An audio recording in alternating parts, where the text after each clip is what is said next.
makes you think that the government is not doing it the most it can in regards to children and their safety and their health?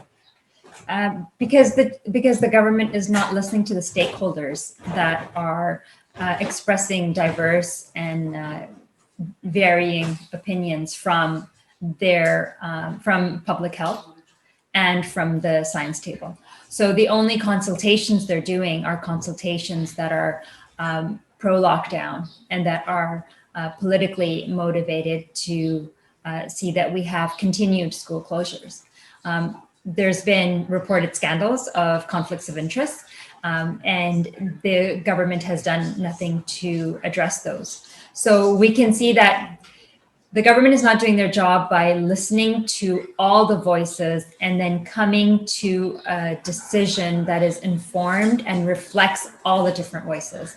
What we're seeing is the government having a very knee-jerk reaction to public health and only following public health. And public health is not consulting all medical expertise, certainly not taking into account the most recent scientific peer-reviewed studies, nor with respect to treatments. So the government is in a way biased, and they're not impartial, and they're not placing the interests of the children as a primary concern. And our law has determined, especially with regard to the doctrine of the best interests of child, that the best interests of children ought to be a primary concern when we are taking decisions with respect to children. So what is the primary concern that the government is taking if it's not the children, in your opinion? I could speculate to that, but I know what they're not doing. The interests of children are set out in our legislation. It's the right to education. It's set out in the Child and Family Services Act. It's set out in our Constitution. It's set out in our international treaties, which we are signatory to and which are binding on us, especially on the Convention of the Rights of the Child. So those rights and those responsibilities and obligations that the state has with respect to the children are completely blindsided, and they're not part of the equation when they come when it comes to forming policies with respect to schools. So school closures and online learning are occurring without assessments of the effectiveness of school closures with respect to transmission or infection. Online learning is occurring without any assessment or evidence with respect to the effectiveness and the or the harms of online learning for children. Mm-hmm.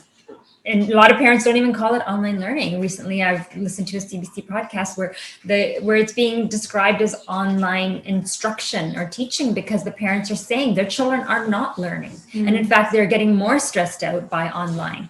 So when you close schools and you give the only alternative as being online without having studied it, without assessing it, but just adopting it holus bolus and saying this is the only option that's available. Mm-hmm. And then in fact silencing the voices that are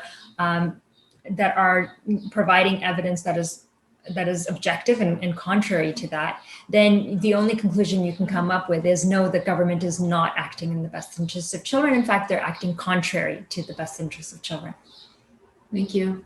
Do children pose a threat to society? Well, the latest peer-reviewed medical research that we have is that children pose very low risk of transmission to adults. In fact, children are less likely to give it to adults, and adults are more likely to give it to children.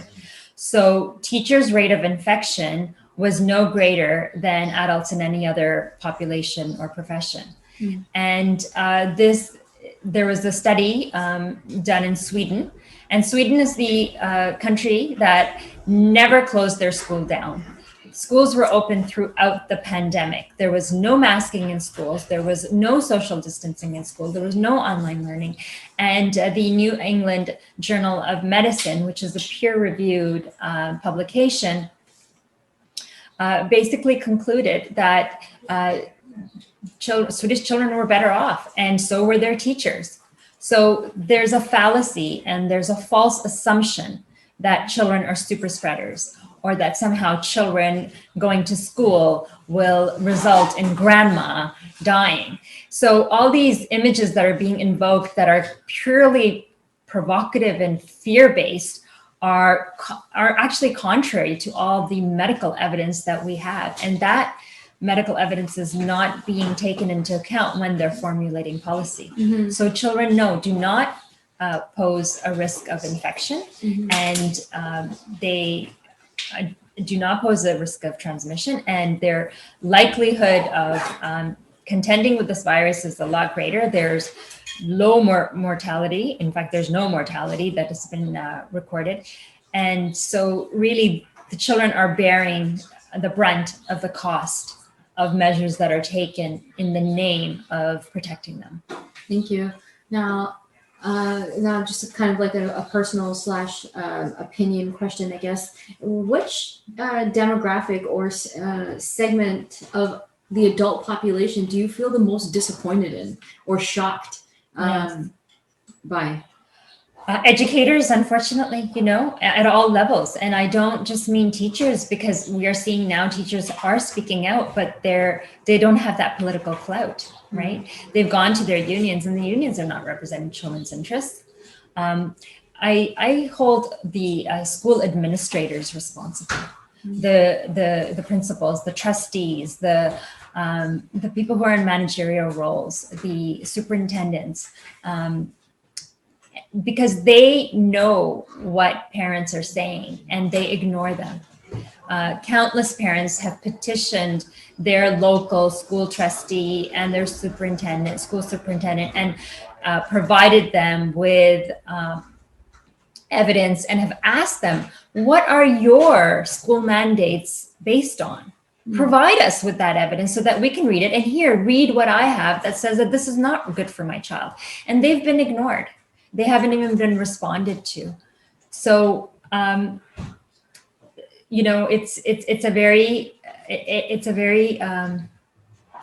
it's very difficult for children's voices to be heard when those who are responsible for speaking on their behalf are either remaining silent or are actively engaged in undermining their rights.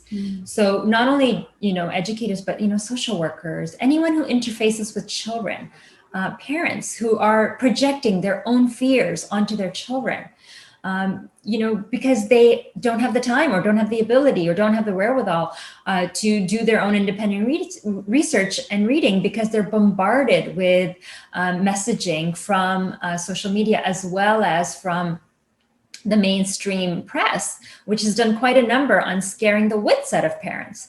So those are the voices that are supposed to be speaking for children, right? Are the parents, the teachers, the nurses, the doctors, the pediatricians, the child psychologists, anyone who interfaces with children. And, to their credit, many are speaking out. And I think that momentum is now building.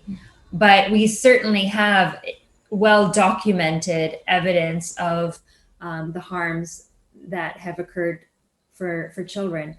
And so we need to listen to that, and we need to listen to our children. A lot of times children are complaining about not being able to breathe, about having headaches or having dizziness, about feeling alone and anxiety as a result. Children are having meltdowns every day, and parents are just, saying to them, you just have to suck it up.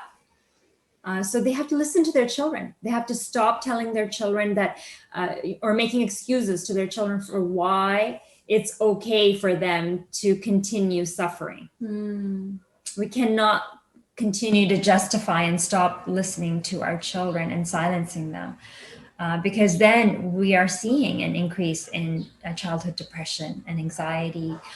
Suicides. Oh my God, children committing suicide. Yeah. We interviewed so many parents who, before we determined the parents that were going to be part of this application. And, many of them talk about how children have been using credit cards to slash their wrists. Children as young as 6 years old.